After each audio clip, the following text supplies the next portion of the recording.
Bonjour à toutes et à tous et bienvenue dans cette nouvelle revue de presse.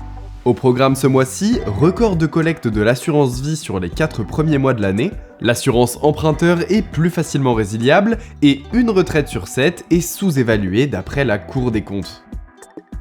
Malgré la flambée de l'inflation qui pèse sur le pouvoir d'achat des Français et les incertitudes économiques engendrées notamment par la guerre en Ukraine, Boursier.com constate que les cotisations sur les contrats d'assurance vie ont atteint 53,7 milliards d'euros entre janvier et avril 2022, d'après les données publiées le 1er juin par France Assureur, ce qui correspond au niveau le plus élevé depuis 2010 sur la même période, souligne le site d'information boursière. La collecte nette, c'est-à-dire la différence entre les versements et les retraites, s'est elle située à 10,5 milliards d'euros sur les 4 premiers mois de l'année. Un montant inégalé depuis 11 ans. Mieux vivre votre argent note pour sa part que les unités de compte demeurent à un haut niveau à 39% des cotisations. Le magazine relaie l'idée de France Assureur selon laquelle la dynamique de l'assurance vie est alimentée par le succès des plans d'épargne retraite. Le PER a gagné 122 400 assurés sur le seul mois d'avril.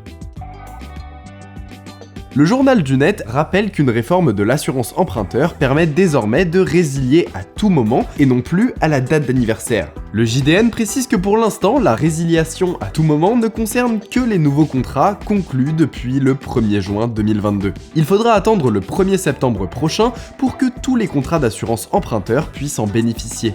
TF1 Info estime que cette mesure va favoriser la concurrence sur le marché de l'assurance emprunteur, dominé à 88% par les banques. Le site dénombre une centaine d'offres d'assureurs, souvent moins chères. En changeant l'assurance emprunteur de sa banque par une assurance emprunteur souscrite auprès d'un assureur, TF1 Info calcule qu'un jeune couple qui rembourse son crédit depuis 5 ans pourra économiser 13 000 euros. Et un couple de 55 ans qui vient de signer sur 20 ans pourra gagner jusqu'à 15 000 euros. Des économies non négligeables, a fortiori dans la période actuelle de baisse du pouvoir d'achat.